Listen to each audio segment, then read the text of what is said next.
Hello, Hunt Chef Nation. Turn any cooking experience into an extremely wild one with Hunt Chef's delicious dozen seasonings, jerky, snack sticks, and brine kits. All 12 seasonings are packed full of wild flavor. Perfect on pork, beef, chicken, lamb, vegetables, soups, venison, elk, or any wild game. Order today at huntchef.com or call the Hunt Chef headquarters at 724-780-3377. Order today at huntchef.com or call 724-780-3377.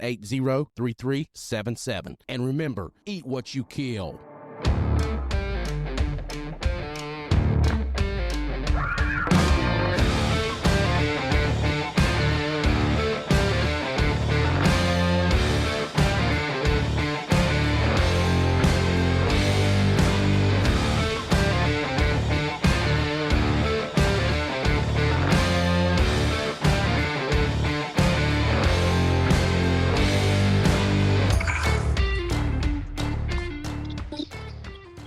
I was just about to say, all right, Hunt Chef Nation. I was thinking about that ass.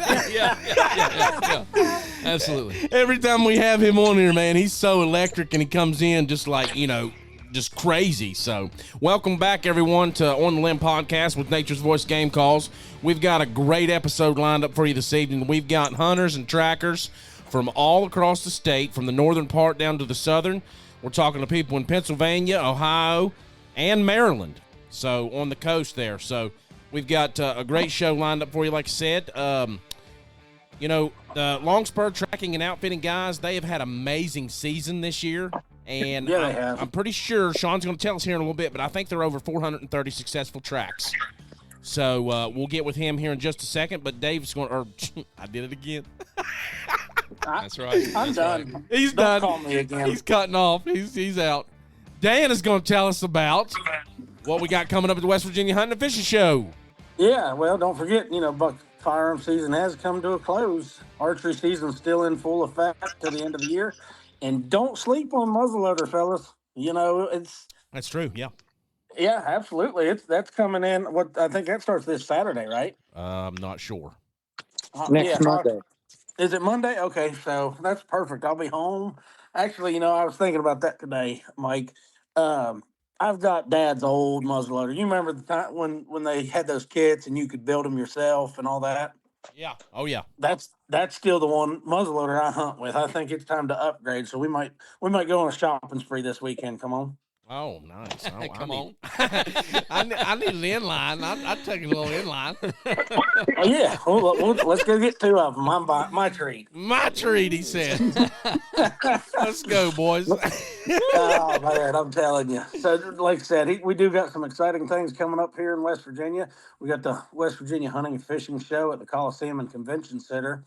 That's, January the 24th through the 26th. And it'll be brought to you by the West Virginia Trophy Hunters Association. This show always brings in good seminars, tips, tricks, equipment, gear, adventures, always good hunting stories. People you haven't seen since the last hunting season, you'll get to see again and talk to you. If you did kill a buck and you're getting it mounted, and if you get it back in time, take it down there, get it scored. If it scores good, whatever, hang it. You get to hang that thing up there in the West Virginia Whitetail Hall of Fame. Yep. Join us and hundreds of other exhibitors at the 2025 West Virginia Hunting and Fishing Show.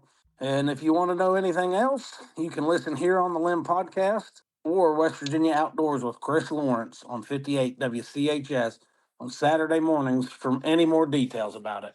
So season 3, episode 130 will be out tomorrow, that one's already out. Sorry. So 130 is already out, and that's our last talk with Sean Butler when we was just talking about their record season and stuff like that. Episode 131 will be airing tomorrow. That was the episode that we had with Only Bows and Urban Pursuit. So that one's coming out tomorrow. Be sure to head over to Spotify, Apple Podcast, Amazon Music, YouTube, or wherever you get your podcast for all past and present episodes. All right, guys. Hey, also, guys, don't forget to check out, don't forget to use Podcast 10 at checkout with outdoor-pro-shop.com for 10% off your order at checkout. It's like I was just talking about, looking at a muzzleloader. You want a muzzleloader? They got it. Yep. You want a pistol? They can get it. They literally have anything you can imagine for the outdoors. They got all kinds of stuff. It's just crazy. And he just got suppressors in too. So, oh really? If you've been looking for suppressors, he can get them there at outdoor-pro-shop.com. Nice. All right, so without further ado, let's talk to Sean Butler real quick, the owner and operator of Longspur Tracking Outfitting. Sean, how you doing, sir? Good evening. Doing great. How are you all? Oh, we're doing awesome, man. Thank you all for your time this evening. We've got a bunch of your trackers on this evening from different divisions that you have within Longspur. So just hit on your season real quick, and then we'll go ahead and get in with our first guest, John. Okay, well, our season, we cover 10 states, and it started early, first part of September in Kentucky and Maryland. And then as they started rolling and coming in, Virginia came in, West Virginia, Ohio, and then finally Pennsylvania. They're always lacking behind, but yeah, they're a little slow up there, but we won't get into that. Exactly. As of today, let me kick over there and get my number. 441 recoveries. Oh, nice. Wow. And that's deer, bear, elk. We had one elk recovery in Kentucky. We've had several bears this year, and then majority, of course, are deer. Nice. So a little variety going there. A little variety going on, and it's been an interesting year and a very good year. So now, how's that compared to last year? Last year we were 308 total. Man. And okay. The thing I'm the most proud of on that is we have pretty much the same core group of guys. Okay. Okay. Well, so is that a good thing or a bad thing? I think it's a good thing because they're hit their stride. And as we add new guys in new states, that number's just gonna keep going up. Yeah. So how many? And obviously it's showing what you guys are doing. You're getting more business, and you're getting more of the phone calls, and you're able to help more of these hunters. Some guys really don't know how to track and haven't really been taught the proper techniques. Right. They just go on a whim. If they lose blood, they're like, "Oh, I'm done. I don't know." Yeah. I tell people 60% of the hunters out there can't even take you to their impact site from a tree stand. So, I mean, it's amazing, but it is what it is, and we're there to help and educate. We try to educate while we're out there. Well, you know how it is when you kill a buck. You're in the moment. You're in that excitement. You're in that exhilarating moment. The adrenaline. The adrenaline's rushing through you. So I think that has a little bit to do with the way that the brain works. Absolutely. And we still, like I said, we still got muzzleloader season, Mike. So I'm still going to shoot one in the ass and let him come out and track me one. Well, just make a good bad shot. That's all I tell you. Yeah. I'm not going to try to make a bad shot. I want a good bad shot. Yeah, where I know it's going to go finish and be dead by the time you get to it. No, what I think we really need to do is, Sean, when you have a track in this area down here in the Knoll County, Cabell County, or somewhere close to where we can get to you within a reasonable amount of time, I think next year we should do a live tracking podcast with our wireless mics. Absolutely. That would be a blast. Yeah, that would be fun. We've done some Facebook Lives on some pretty interesting tracks before. So I'm sure. Yeah, I think that would be interesting. Yeah, I think it would, because not only will we retain the audio within our mics that we're going to take with us, but we could try to do it live if we're in an area to where we have good service. Oh, there you go. Yeah, there you go. That's an idea.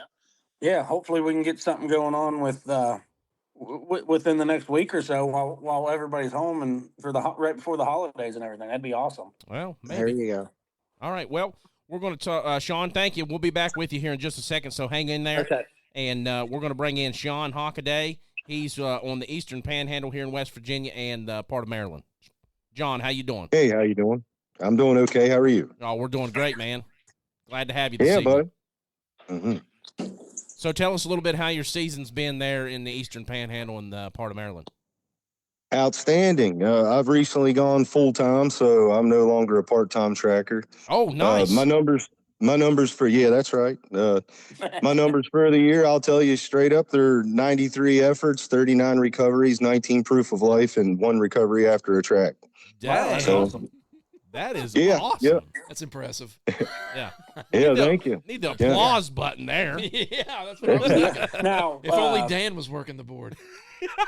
Yeah, man, Yeah. I tell you, Dave, you better watch it. No, I'm just saying. yeah. I missed one with Tigger, and I blame it on myself. But that happens. If you're going to track in the volume that I'm tracking, you're going to miss a couple. Yeah. Sure, In no 10 doubt. years, I missed 3. But I have a policy. I missed that. I have a buddy, Reese Kennel, who was with me on that track, and he refers me quite a bit. Matter of fact, Tigger last year, his first recovery ever for a client, I recovered Reese Kennel's deer. And that was Okay. last year. Tigger recovered 8 last year of 13 as a puppy before the age of 1. And this year, Tigger has recovered 38 of the 39 deer that I've tracked. Wow. And he's not quite 2 yet. That's impressive. He's got a good dog there.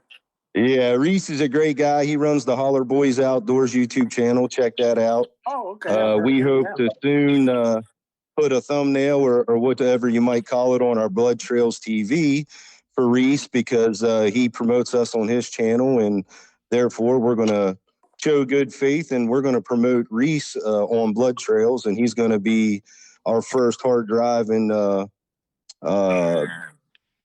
we call it, Sean? Pro. He's going to be one of the boys that's going to be giving us content outside of just blood tracking. Oh, okay. Nice. Oh. Yeah, that's right. So our effort is to expand beyond just that.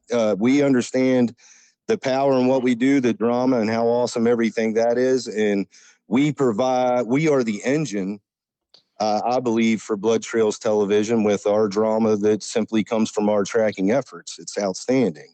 Yeah. So we can get that on film and do exactly what we're doing on Blood Trails. And then we can add a few of these just outstanding outdoorsmen like Reese. And I'll tell you what, we're on our way to do some awesome things with Blood Trails TV there for sure. Oh, yeah. That's great. Question I'm going to ask about every one of you. With you guys tracking for other people, do you guys get to hunt very much, and how'd you do? I probably honestly hunted hard. And what I mean is I went to the field with the intent of killing animals. Sure. 5 times. Sometimes I go to the field kind of knowing I'm probably not pulling the trigger, but I just want to get up in the tree. All right. So 5 times maybe. And I took 2 small 6 points with my bow, 1 in Maryland and 1 in West Virginia. Nice. And I shot a small 8-point off my property in gun season. I'm less selective because I'm not in the tree a lot. Tracking is an absolute priority. It's what I love to do. Yeah, that's awesome. Yeah, I'm honestly ready. I could honestly give up. I am an outfitter as well. I have been for some time. Now that I'm a full-time tracker, I'm really starting to evolve into this more guide role. And I like setting my buddies up from Florida on stands where I'm allowed to feed. I make sure the deer are coming, making sure the stands are, and I hardly hunt them. I put buddies and as many people up in them as I can who's helped me over the years. That's awesome. That's what I do, man. Yeah, we met you there in Morgantown. I think it was last year, wasn't it, John? Yes, sir. Yeah, man. So my season's been outstanding. My popularity just continues to grow, and I was able to build this reputation over 9 years working part-time. So I can see how going full-time with this now, it should just take care of itself. The once you get the reputation, you're going to be good to go. Oh yeah, absolutely. I can see that. And it seems like more and more, like on Facebook, people's calling for dogs. Hey, anybody know? And I see more and more people referring to to you guys. Yeah. So that's outstanding. That's great to Well, see. there's in our community, our hunting community is learning. They're learning the value of the dogs, and I can see, for example, I have this conversation with a lot of my repeats all the time. I would rather, especially my local guys, I would rather you call me out to track, and yes, I charge, and my number right up front is $250. Okay. But the reality of it is when we get up on some of these very local tracks, I'm not charging a guy 15 minutes down the road when I solve his problem in 45 minutes, $250. That's crazy. That's how you ruin your business. When we say we charge this or that, the reality of it is it's fluid. We know what product we're bringing, we understand the moment, and we price accordingly. Yeah. Yeah, and that's how it works. So I would rather him pay me $125 3 times that year and me take 2 deer out for him. Maybe one of those was a really hard track. You see what I'm saying? And then rather me get one time $250 out of him. Yep. Yeah, absolutely. Yeah. Once Tigger has his fans, then and the same ones that Annie's had, everything else will take care of itself. Yep. That's awesome. Well, John, we sure appreciate you coming on this evening, telling us about your season and how you've done there in the Eastern Panhandle and the little portion of Maryland. Yeah, absolutely. I hope your season continues with, bow season until the end of the year and muzzleloader coming up. And I hope you can get more tracks as well and Tigger gets some more experience. Yeah. Well, I'm going to run off to Florida for a week and get some work done with my new endeavors and build some relationships down there. And then I'll be coming back for the Charleston show. I plan on being down there all those days, and then back to Florida, then back up for the Great American Outdoor Show. Oh, good deal. And Longspur will be down there repping hard. Awesome. Yeah. Well, we'll see you in Charleston. And I got to give a shout out to my local high school, the Frankfurt Falcons. They're playing for the state championship this weekend down in Charleston. Oh, 2A. Good deal. Nice. And this class is also this year's state baseball champions. So, yeah, let's go Falcons. Well, good luck to them. All right. Thank you, John. Yes, sir. You have a good evening. All right. Have a good one, guys. Thank you. All right, guys. Well, he has had a great season. You can tell. Absolutely. You got the next one there, Dan. Yeah. We'll go ahead and bring Seth in. Seth Gordon. He's running up in PA there tracking. And Seth, how you doing? I'm good. Doing good. How are you guys? Doing well, thank you. Kind of the same questioning base here. Tell us how your season's been and what kind of tracks you've been on and all that. So this year I end up having a little bit less vacation time to use than last year. But so far this year, I'm 17 recoveries out of 39. And then 9 proof of lives after the fact. So some of them we couldn't find. We had 9 of them show back up on camera, and haven't had anybody yet call me and say that they found their deer dead that we left. So usually we get like at least 1, if not 2 a year, but this year we haven't had none yet. Right, sure. And the season ain't over. People still walk in the woods, and they may end up walking on top of one that they've killed and nobody could find. Yep. How often does that happen that people will call you several days later? Like I said, it's not very often, to be honest. Like I said, I think my first year doing this, I had 2 people call me back, and then every other year it's only been 1 person. Last year, I knew that the deer was dead. Like I knew we were leaving the deer dead in the woods, but they had grid searched it with 4 of them. Like it ran into this tall CRP field, and they shot it in the evening. They grid searched it that night, came back the next morning, grid searched the whole field again, and then called me out the next night. We were able to find a couple small drops of blood about 100 yards past their last spot. And then my dog kept taking me down this one trail, and then he would kind of start running circles from the grid search. And they found it during rifle season then, so about 2 to 3 weeks later. And it was only about 30 yards off the trail that my dog was going down. So he was able to work through that grid search a little bit and was getting close, but sometimes you can work through them and sometimes you can't. Yeah. Right. Yeah, that makes sense. Absolutely. Now, are you getting? Does it seem like you're getting kind of like what John was saying? He's getting some repeat customers from like last year and all that. Are Yeah. you noticing that too? Yeah, for sure. It it all depends on kind of.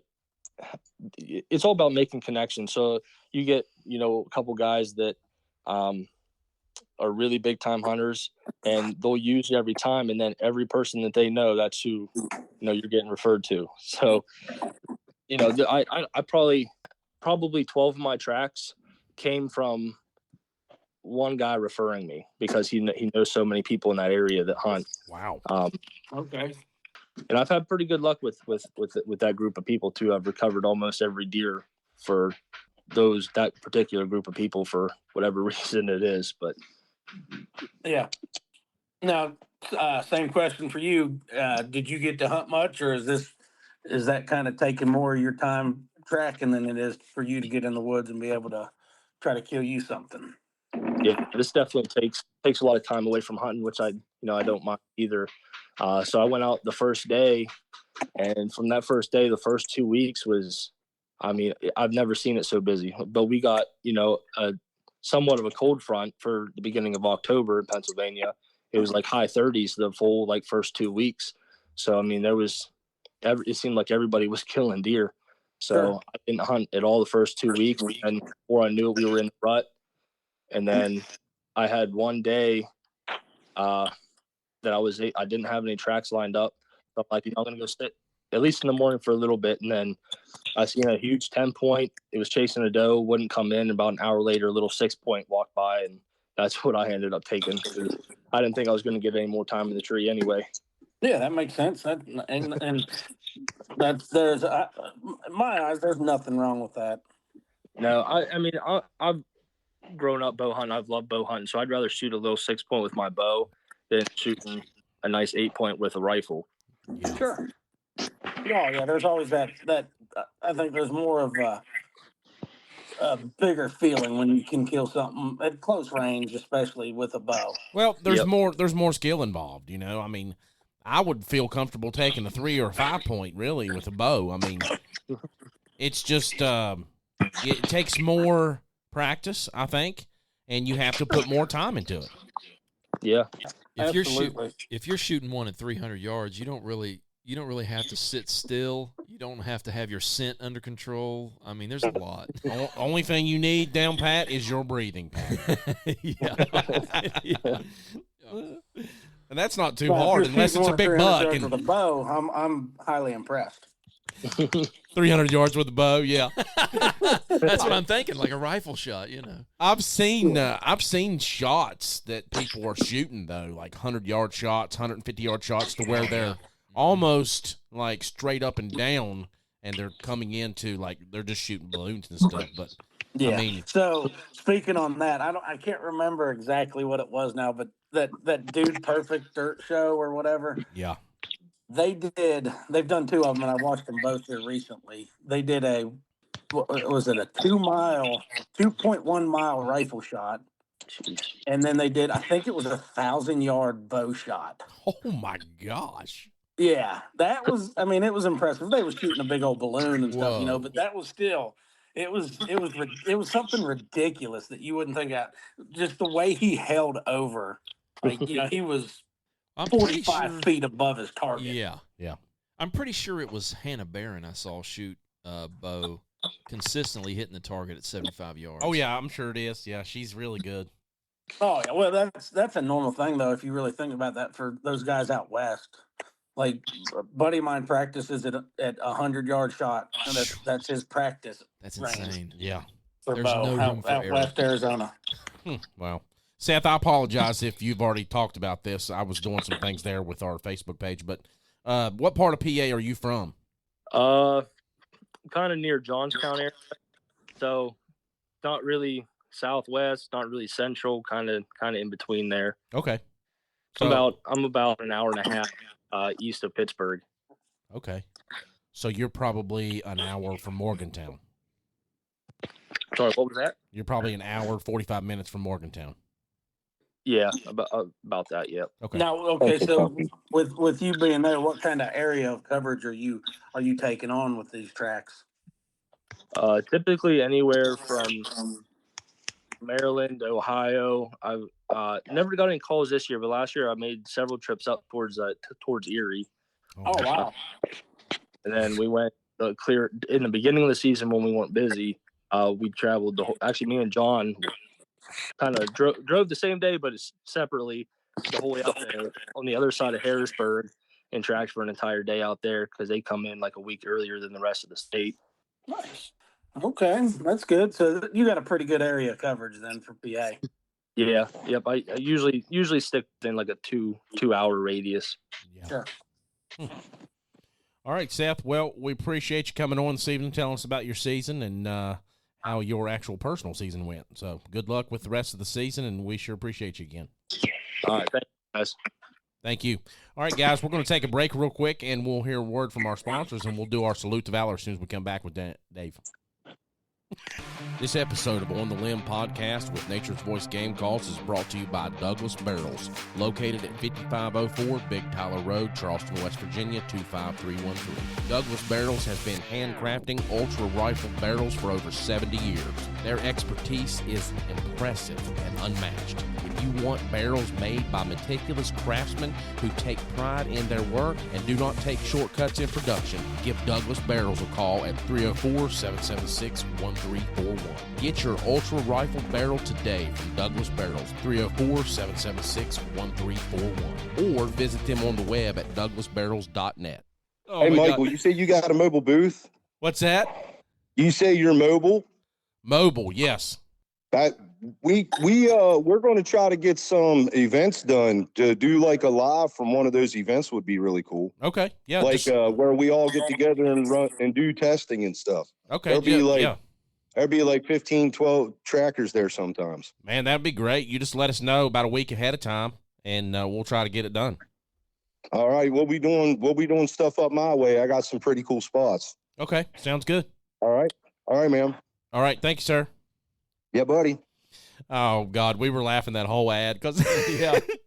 I don't know if Dan caught it, but I said Dave. He'll be doing our salute. So before I get into the salute to valor, no, not before. Hey, Sean, I got a quick question for you. Yes, sir. So, what's the best way to trick your dog's nose on human remains? Uh-oh. I knew it had something to do with that. I'm just kidding. It's all fun and games here, boys. Yeah. So right. Anyway, without further ado, let's go ahead and hit our salute to valor. So tonight we're going to be saluting Ricky A. Potts from Waverly, Ohio. He was an Army specialist. He did 3 years of active duty in a place in Germany that I can't pronounce, so I'm not even going to try to. We tried to do it too. We couldn't. Yeah. So he was awarded an Army Accommodation Medal, and he was relieved of service in July of 1981. So, Ricky, we want to thank you for your service and thank you for your time in, and we appreciate it. Yep. Yes. Thank you, Ricky. God bless you, sir. Thank you for your service. Oh, all right, John, you're still here, so tell us about how things are going so far. You like what's going on this evening? These guys giving some good updates? Yeah, they're giving some good updates, and I mean, they're modest guys. I'm telling you, I would not want to have John Hockaday and Tigger on my trail because you're getting found. I'm going to tell you straight up, I wouldn't want them on my trail. Yeah. So, but if I was a hunter, I'd definitely want them on my side tracking my deer. Well, if Dan does something to me that requires tracking, I want John. Yeah. Put John on the case. Yeah. Then I'm going to tell you, this next guy you're going to have on, I know he don't thump his chest much, but I'm going to tell you, he owns Southern West Virginia. Him and his dog Gunner. Oh. And that's Chad McCoy and Gunner. They're making a name. People know who they are down south. Oh, yeah. I've seen a lot of posts with Chad and Gunner. I absolutely love reading the stories they put out. So, yeah, and some of his stories are going to be coming to video here soon, where we've been We've been posting, I think we're up to 19 recovery stories on our Blood Trails TV YouTube page. And we do it a little different. It's not all point of view. We actually get a cameraman out there and do some following around, and it's different. It's a different type of outdoor show. So now, do you guys put a like a GoPro or anything on the dog for his perspective? no, because we're on lead, so that dog's just right there, 20, 30 feet right in front of you. So yeah, that's true. That'd be kind of neat, though. Yeah, sometimes it'd be neat when they pop under a autumn olive or rhododendron bush right in on a live one, and you get a tussle on your hand. But for the most part, it's pretty cut and dried on lead. Yeah. Grabbing a hold of a pretty live Logan County deer on the end of a 30-foot lead's real exciting too. I'll bet it is. I think actually that might have been the last story I read the other day. So are we going to be able to get Jared on? I don't think we're going to be able to. I've tried everything on my end. Well, what we could do at the very end, once we talk to Chad, we may be able to do a call. Okay. So if you just shoot me his number, we'll give him a call as soon as we get done with Chad. Okay, I'll shoot that over to you now. Okay, sounds good. All right, so Dan, go ahead and get with Chad there. Yeah, all right. Yeah, Chad, kind of the same thing. Tell us a little bit how your tracking season's going. Oh, we've done pretty good this year. We've been on 47 tracks. We've had 28 recoveries. I have 14 proof of life and 5 unknown. Gunner needs one more recovery to have 80 recoveries in the last 2.5 years. Wow, that's awesome. Yeah, I don't think you'll have any trouble with that with the season still going till January and muzzleloader coming in. Yeah, I was pushing for 100, try to get 100 recoveries this year, but my son's got a pup and trying to get that pup some experience too. So we sidelined Gunner for a little bit. Oh, okay, I got you. Outstanding. So at what age or months as a pup do you send them out and have them start tracking for an actual deer instead of just trains? I would say close to a year. I mean, you can put them on sooner. Okay. I probably started Gunner right at a year old, where I would take him on any tracks that was available. Yeah. Just even if we knew the deer was 100 yards, just get them used to locating that deer and actually getting to chew on that deer, giving them something to drive for. Okay. Nice. Yeah, that's good. So, speaking of, like you was just talking about it, the being on the backside of that leash and you get to a deer that's still kicking and still alive, that's kind of a intense situation there, ain't it? Yeah, it's a pretty good adrenaline rush. You go along for the ride, especially when you got a 80-pound dog on the end of a lead and a 200-pound whitetail deer that wants nothing to do with either one of you. They'll put you through the rose bushes and everything else. I can imagine. Yep. So same thing here. How did you get to hunt much this year? Has your season been more focused on tracking? And if you did get to hunt, how'd you do this year? I didn't hunt much. I usually try to take my wife and daughter and let them get one, and then I focus more on tracking. I haven't bow hunted since I've owned Gunner. Oh, wow. For 2-3 years now. Like I say, I'll take my wife and daughter, make sure they get one. My wife shot one early Monday morning. I tracked the rest of the day once we got the deer out of the woods, and daughter shot one on Wednesday, and pretty well I'm available. I'll go to a blind or tree stand, but if somebody needs a track done, I'll usually leave. So you get a call for a track while you're hunting and you're out. Yeah. I hear you. That's dedication. That is dedication, my friend. It is 100%. You got to love it to do that. Uh-huh. And I can see where you guys would love doing this. I mean, it's just like, just as the older we get, the more we just enjoy being in the woods than when it comes to the kill and stuff like that. But, I mean, obviously it's always great to have that icing on the cake. But, I mean, I enjoyed my son killing, his buck last year. But I really enjoyed myself killing my own this year too. Yeah. Dan was on the FaceTime Live when I done what is it for iPhone? FaceTime. Yeah, so I FaceTime him and I was like, I was taking him up to the deer as I was going up to it because I made a little high shot on it. So it took it 15, 20 minutes to actually finally, take its last breath. And I hated that I had to sit there and watch that because it's not in my best, that's not what I want. But if I made another shot on it, I would have obliterated all the meat that's really good from the deer. So it wouldn't have been beneficial for us anyways. So, I mean, we eat everything off of our deer. So I just couldn't see me doing that. We had deer steaks this evening. So we love deer meat. But, yeah, so, it was just a great experience. And, like you're saying there, you love that and that dedication. I could see where you could get into that as much as you do.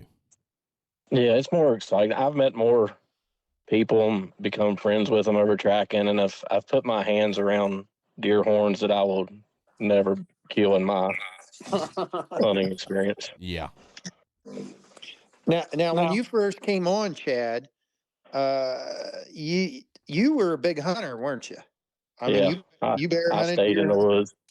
Yeah, I would travel to McDowell and Wyoming County and sleep in a camper for a week, bow hunting. I stayed in the woods. Yeah. And I remember when you got Gunner. Now, here's one of the things.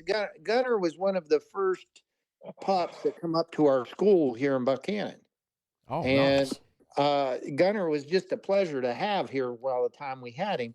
And when Chad came and picked him up, I said, "Hey, do you think about taking some tracks down south?"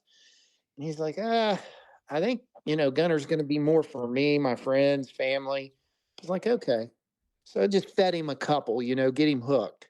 It's like like being a little bit of a drug dealer, But by the end of that second year, you were hooked, weren't you, Chad? Oh yeah, I'm still hooked. I still have. It's more exciting than especially going down to them bow counties. You don't know what that deer is going to look like when you find it. I mean, that's what drives me. Is potentially the next state record land down there in the woods somewhere. Oh, absolutely. Now, also, with this year being kind of your second year and stuff with it, does it seem like you got a lot of repeat customers again, or does it seem like more newer people this year? I have a lot of repeat, and like Sean said earlier, like people down south know who Gunner is, so I get a lot of referrals on a bunch of the Facebook pages when people ask for a tracking dog. We get tagged a lot down in the bow-only counties. I usually travel from Pocahontas, Nicholas County, all the way down to Logan. Oh, wow. I'll cover a pretty big area. Awesome. Pretty steep area, too. Yeah. Oh, my. Well, that's good. I'm glad to hear all of you guys doing well this season with your tracks and success rates and recoveries.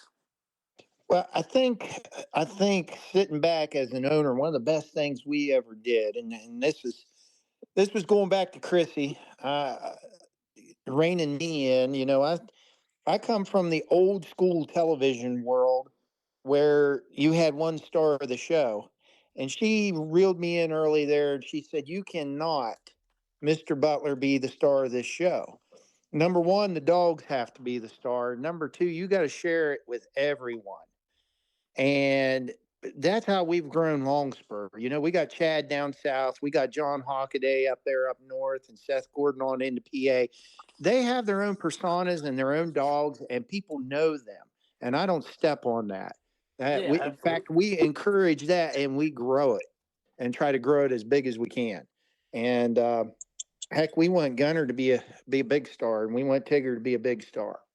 And we got Timber up there with Seth Gordon. We want him to be a big star. So we push those. It's not just the Sean show. It's all these guys. We couldn't do it without them.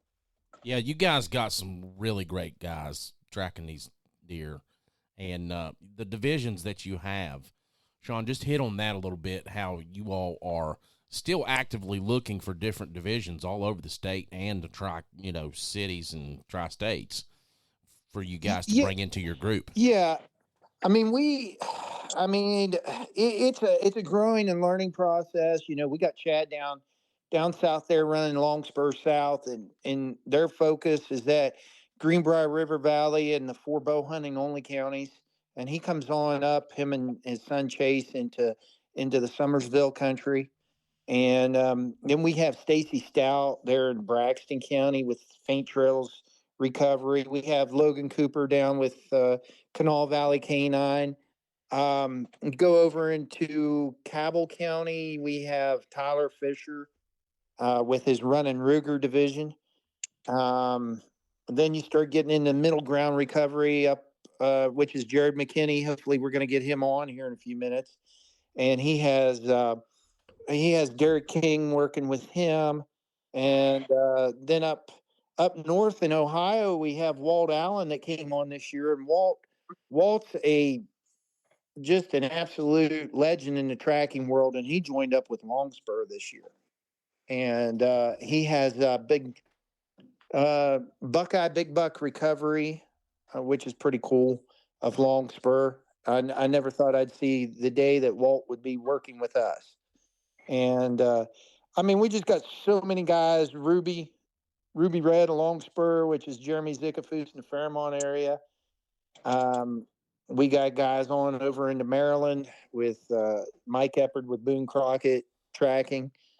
John Davis, Evan Mason over in Eastern Panhandle. We got Lawson McKee and Mike Radcliffe up in the Northern Panhandle. We're spread out. We got some great guys, and I know I missed a few, and we got a lot of new young guys coming on too. So, be watching for it. Well, I've been trying to contact Jared here. I've been talking to him via Messenger. So what's funny is it allows me to call him from my computer, but it's not allowing me from my phone, and it allowed everybody else. So he's just updated Facebook and he updated Messenger. So I'm seeing if we can still get him added on here. But Chad, are you still here? Oh, yeah. Okay, good deal. Dan, do you have any more questions for Chad? Not that I can think of at the moment. Chad, do you have anything else that you'd like to talk about? Anything you want to hit on? No, I'm a man of few words. He just loves tracking dogs. I'll see y'all down at the hunting and fishing show. I'll be there. Okay. I guess every day also. Good deal. Well, we look forward to meeting you. I don't think we've met you yet, so. No, I don't believe we have. Yeah, we look forward to hanging out with you. All right, sounds good, guys. All right, and have a good night. Thank you, sir. You too. All right, so I'm still trying to get Jared on here. It may be where he's updated that, and it's just not allowing us to do it since we've already been in the call. So what we're going to do is we're going to go ahead and get off with everybody, and then, Sean, I'll give you a call back on here, and Dan, and we'll try to do it that way. But all you guys, John, Seth, and Chad, and everybody else in here, we sure appreciate you coming on this evening and appreciate your time. Have a good one, man. Thank you, guys. Yep, thank you, guys. Track on. Right, thank you, guys. So we got everybody signing off there. I really like the way this works, if we could just get everybody on here. All right, so you Dan. need me to jump off? Yep. You jump off real quick, and Dan, then I will holler back at you. So we've got everybody off there. Let's see if we can get I got him coming in right there. Jared? Yeah, can y'all hear me? Yeah, we can hear you, bud. I'm going to hook up Sean, and I'm going to hook up Dan. I don't know why it wouldn't let us do it right there with everybody else, but I think it was already because we had it going and you maybe wasn't updated in the system. So yeah, that's what I was wondering, too. Yep, so we've got Dan coming back in, and we've got Sean coming back in. Hello. You there, Dan? Yeah, can you hear me? Yep, and we got Sean coming back in. Okay. So that might have been, or 6 is, maybe 6 is the max. No, it was allowing me to call anybody else. Okay. Yeah, I don't know what the max is, but I think it's a pretty good bit. I was just looking up some different options there on how we could get him in, so it worked out. Sean, are you back in?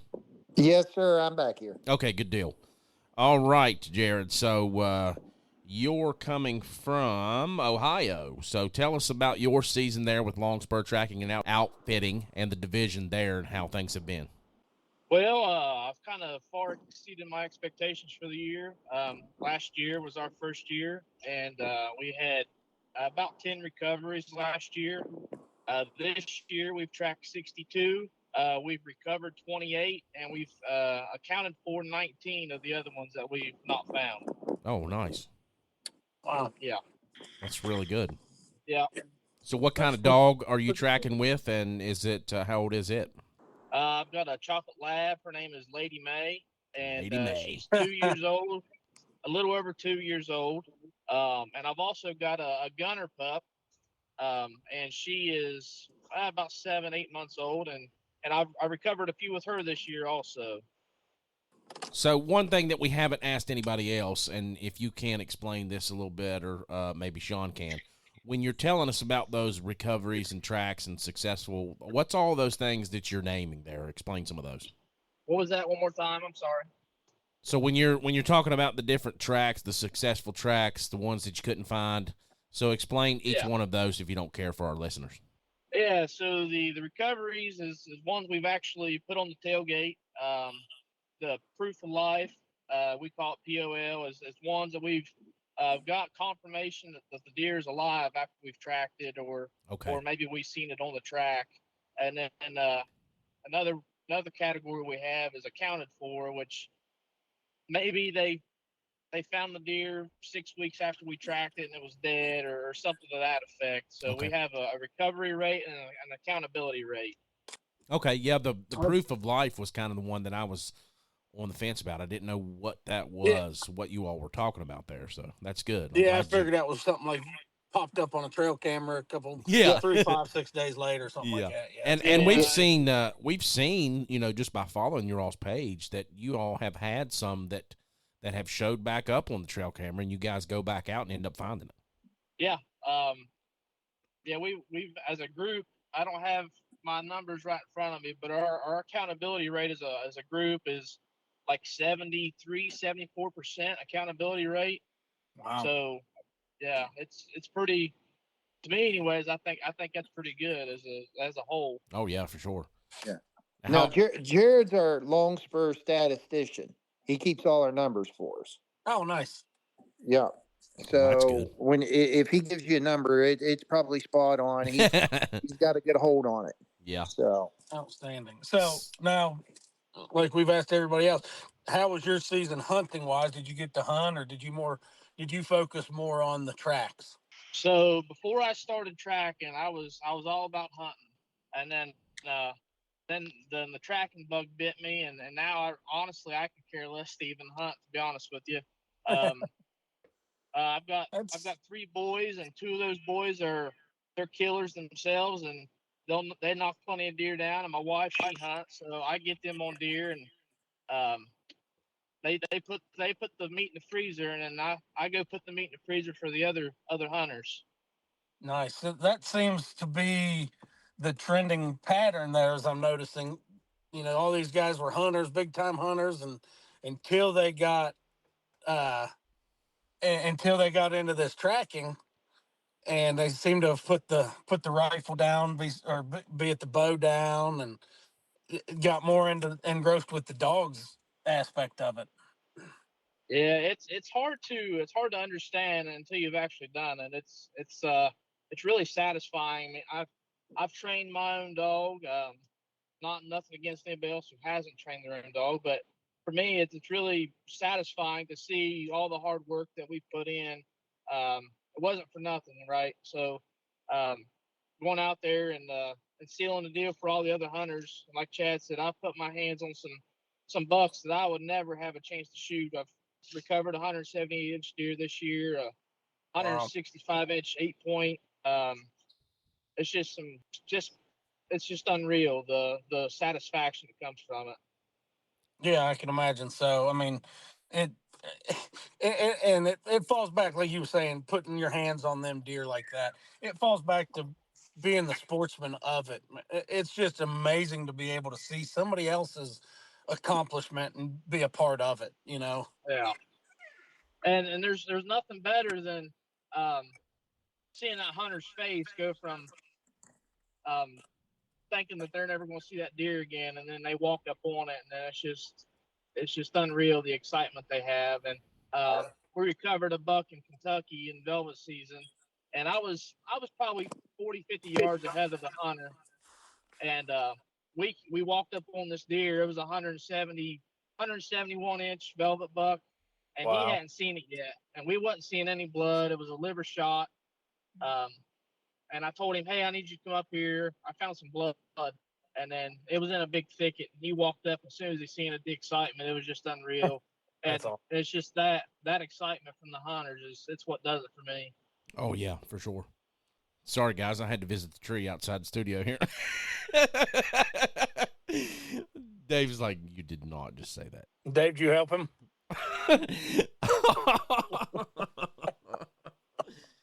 I'm not talking to Dan. Dan, where you at? Why ain't you here? Some of us have to work for a living. Oh, here we go again. Here we go. Oh, my gosh, this guy. Oh, my. Jared, or shoot. Hey, speaking of work for a living, guess who's about to be done for the year? That's right, this guy. Yeah. Yeah, that is true. I ain't answering my phone for work till February. Maybe Jared, March after turkey season. Jared, what part of Ohio are you from in there? I'm from the southeast part of Ohio in Meigs County. Oh, Meigs County, okay. And, yeah, like Sean was saying, I'm over here in Ohio, and I've got Derek King, who's just right across the river in Point Pleasant, and he's tracked quite a bit in Ohio. And then Walter Allen, as Sean mentioned, he's been he's one of the reasons why I got started tracking, and he's been a real big help this year. And he's kind of been developed into my mentor and Derek's mentor, and between us three, we've recovered almost 100 deer just between us three this season. It's unreal. Man, yeah, that's crazy. There's some big deer there in Meigs County, isn't there? Oh yeah, I've heard that. You know, I grew up in Jackson County, West Virginia. It's right across the river from you guys. And yeah, I've always heard about the bucks over there. So, why are you laughing? Come on, bring it out. I'm just like, let's go. It kind of sounded like you were like just introducing yourself at a school like presentation or something. Oh Lord! All right, Dave does have to reintroduce himself every so many weeks. I'm muting my mic, and I'm not going to talk no more. You guys go ahead and have fun.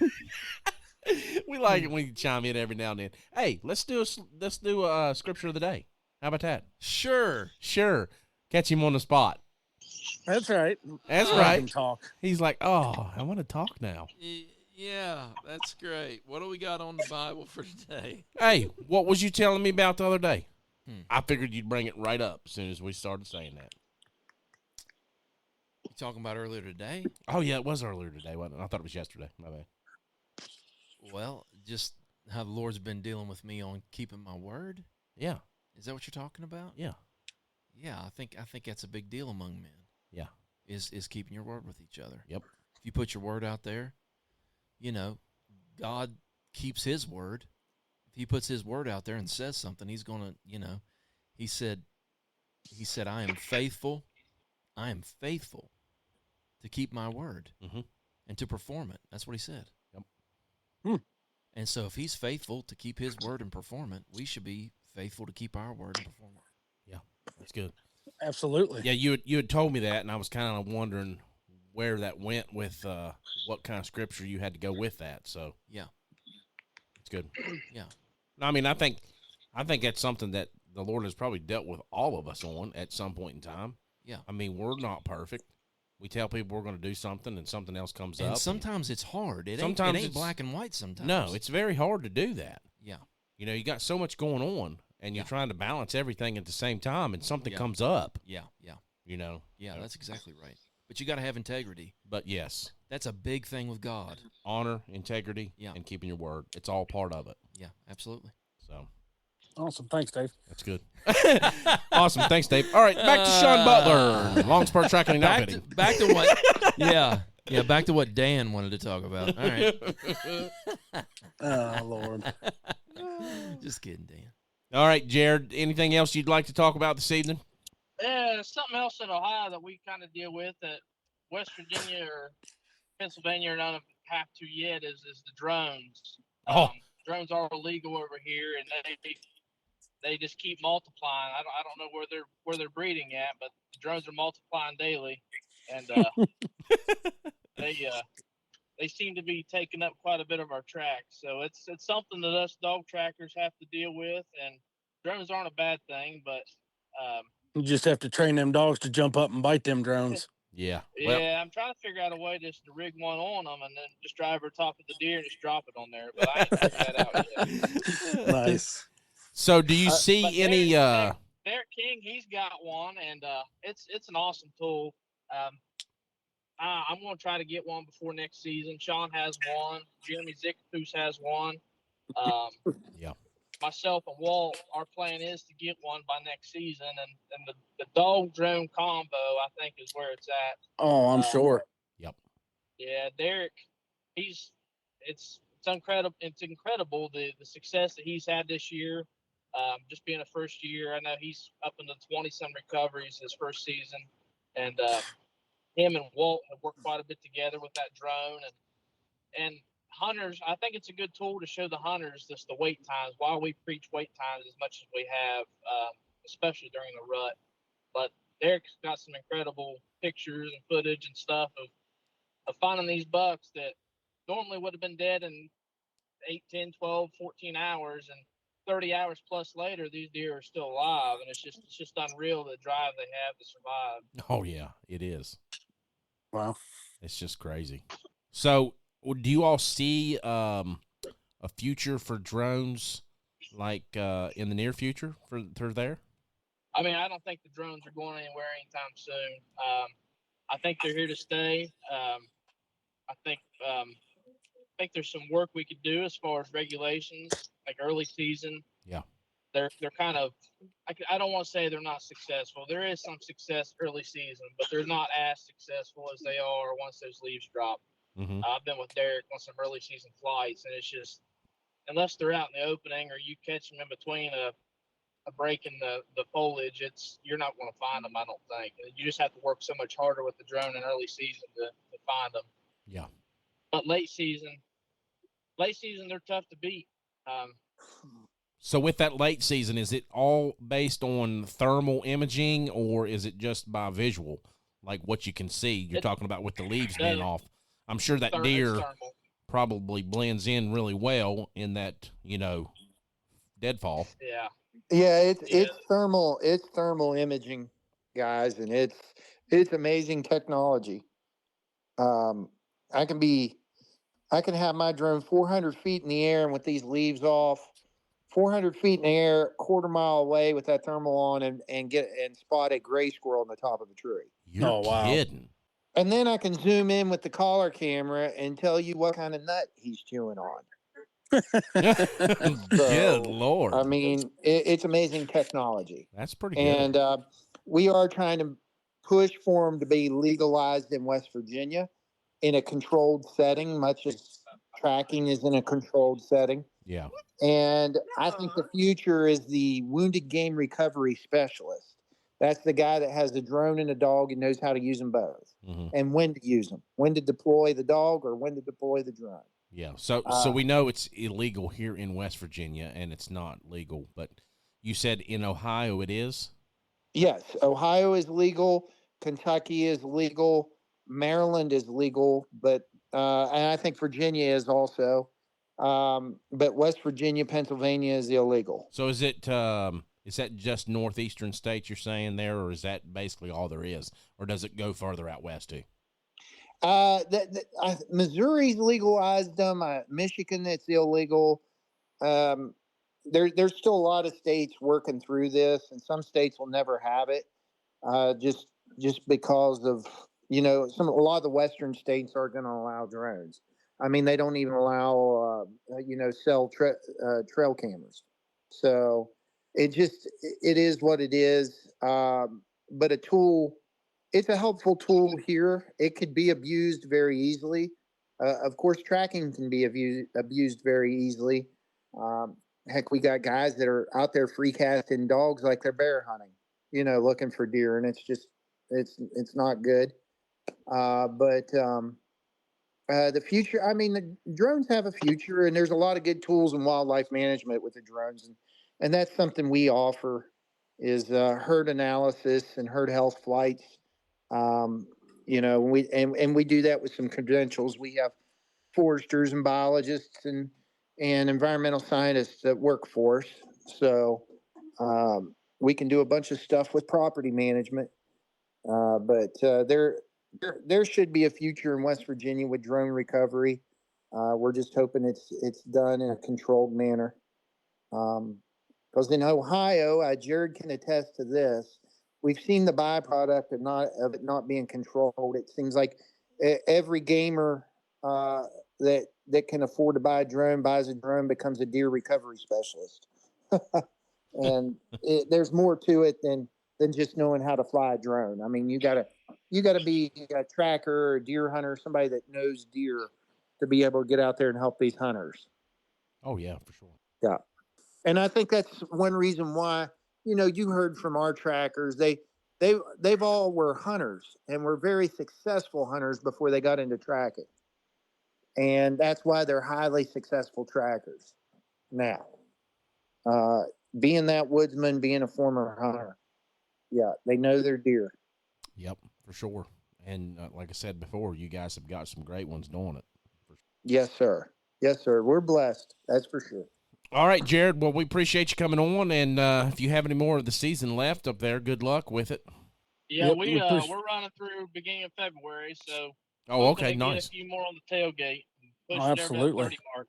Yeah, good deal, man. Sweet. Yeah, we appreciate you guys coming in and telling us how everything went this evening.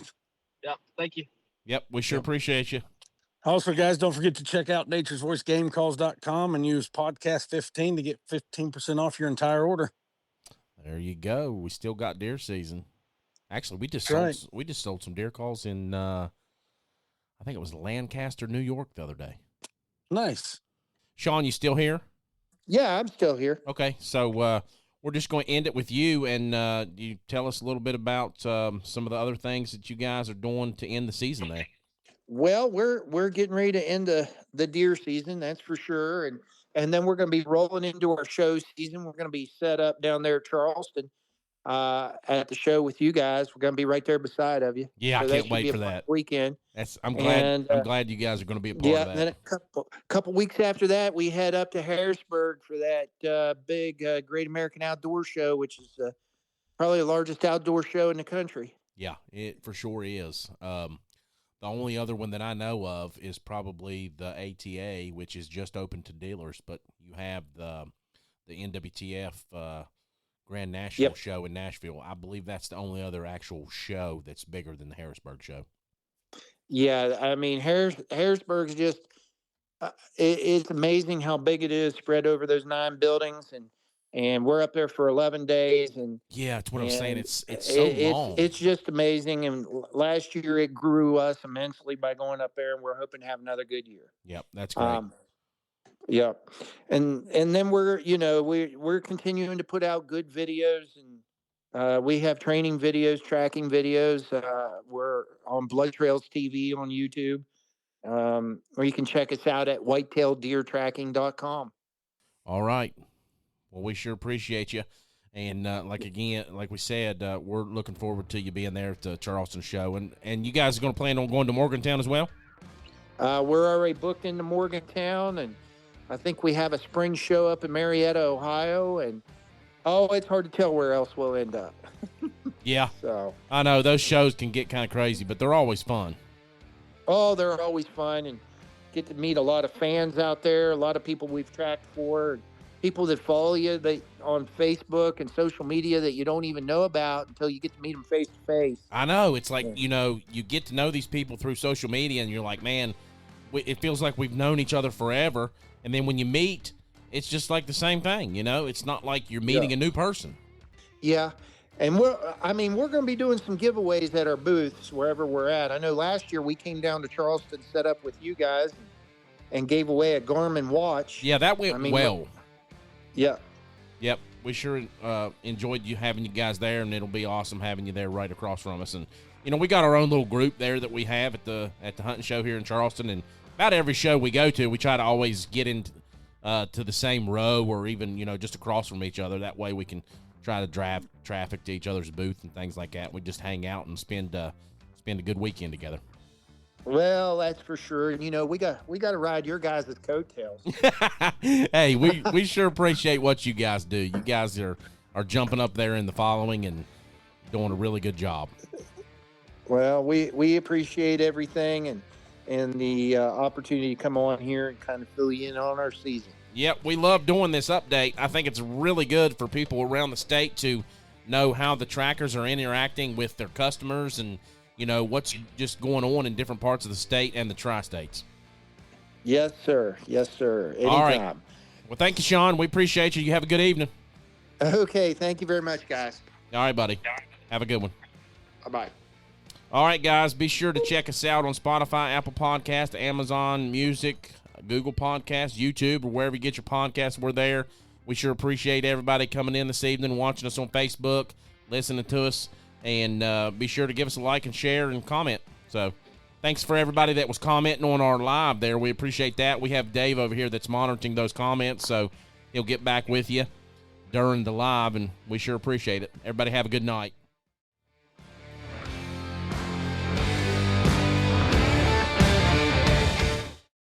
Are you looking for that European or craft beer culture? Breathe Wine and Culture Company, where your wine and craft beer culture thrives. Located in downtown Huntington, West Virginia, the Breathe Wine and Culture Company offers over 150 types of craft beer, extensive wine choices, thoughtful gifts, and even grab-and-go food options, as well as specialized catering. Shop local, shop small for a unique experience. You can check them out on their Facebook page or give them a call today at 304-823-4577. Breathe Wine and Culture Company, 304-823-4577.